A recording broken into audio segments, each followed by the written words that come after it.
among the prizes. Of course, this is not the draft. That takes place June 17th. But this lottery will decide the all-important order of draft picks 1 through 8. And today, those gentlemen down on the stage will have a hand in their team's fate. This year, each will pull one envelope from the drum, 7 in all. And there's something else different this year, an 8th team, Cleveland, whose story will be explained as the process unfolds. Now, you can analyze this all you want, but what we're talking about here is luck, pure and simple. Last year, the Knicks brought a horseshoe that got them Patrick Ewing. This year, Knicks executive Scotty Sterling wanted the horseshoe from Kentucky Derby winner Ferdinand. And when they called the trainer, he said this was impossible since Ferdinand would not be reshoed until tomorrow. That's why you're seeing that rabbit, because the trainer says, I wouldn't give it to you anyway. I'm a Laker fan. So they have a rabbit with 4 rabbit's feet attached. So it is the luck of the draw. And Commissioner David Stern is ready to open up Lottery 2. Good afternoon, ladies and gentlemen. Happy Mother's Day, and welcome to the NBA Draft Lottery. The lottery determines the order of selection of the teams holding the rights to the first 7 picks in the NBA Draft. This year, the draft will be held on June 17th.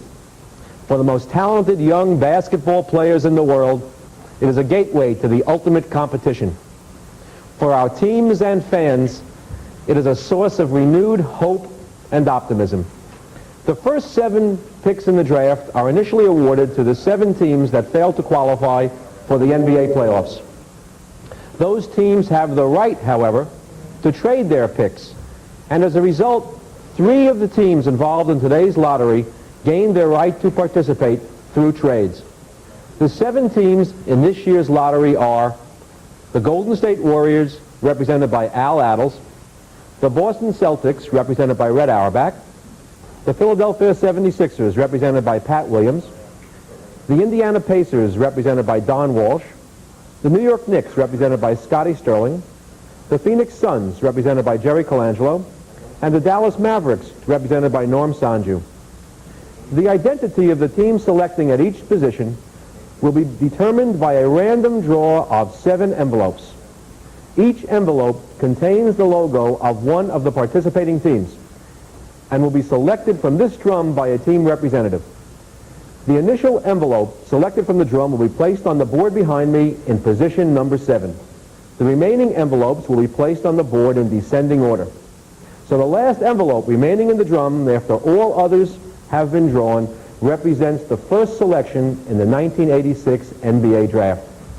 To complicate things just a bit more, we will also determine today the first-round draft position of the Cleveland Cavaliers, who are represented in our audience by their president, Thaxter Trafton.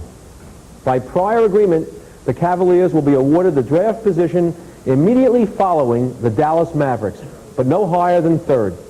In other words, we will actually be determining the order of the first 8 positions in the NBA Draft, and I'm somehow supposed to remember to insert the Cavs logo at the appropriate time as the proceedings move along. Within the past hour, each of the logos has been placed in an envelope and sealed in private by Jack Wagner, a partner in the international accounting firm of Ernst & Winnie.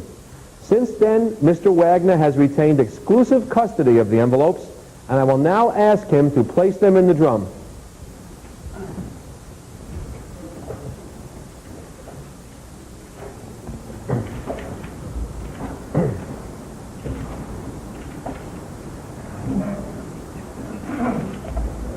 As soon as the drum is closed, it will be turned to mix the envelopes.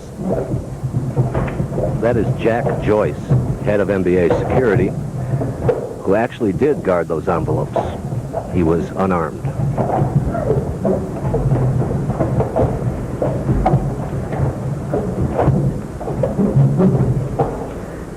The envelopes will now be selected from the drum by the representatives of the participating teams. Their order was determined by lot earlier this morning. Al Attles of the Golden State Warriors. Red Auerbach of the Boston Celtics.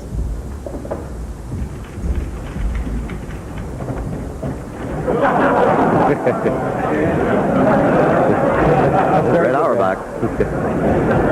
Pat Williams of the Philadelphia 76ers.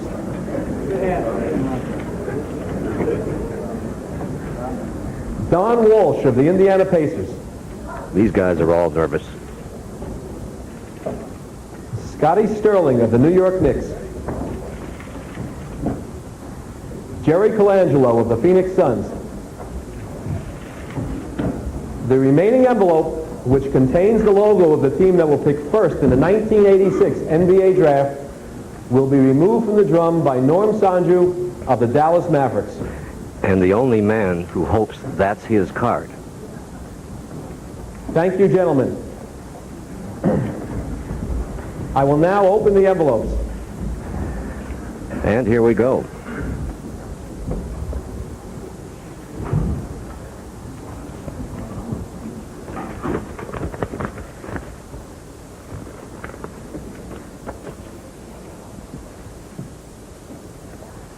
The 7th pick in the 1986 draft goes to the Dallas Mavericks, and Cleveland picks 8th. The Cleveland representative said they were rooting for Dallas, but I'm not sure about that now. They will go 8th, Dallas 7th. The 6th pick goes to the Phoenix Suns.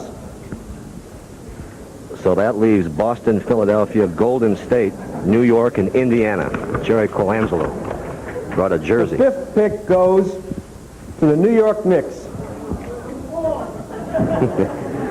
It's the New York audience here. Boston, Philadelphia, Golden State, and Indiana are left now. The 4th pick goes to the Indiana Pacers. Indiana came in second last year. Now Boston, Philadelphia, and Golden State. The 3rd pick goes to the Golden State Warriors. Well, it's better than last year, but now two powerhouses remain, Boston and Philadelphia.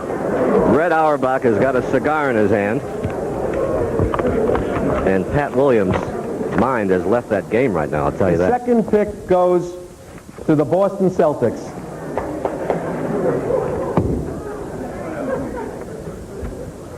The 1st pick in the 1986 NBA Draft goes to the Philadelphia 76ers. And so a cheerful Pat Williams, and the top pick in the draft will get to learn the game from Moses Malone and Dr. J. Congratulations to Philadelphia. Congratulations to the 8 teams, and thank you very much. Pat Williams waves and smiles, and he'll talk with James Brown as CBS Sports coverage of the 1986 lottery continues after these words from your local stations. So Philadelphia gets the #1 lottery pick.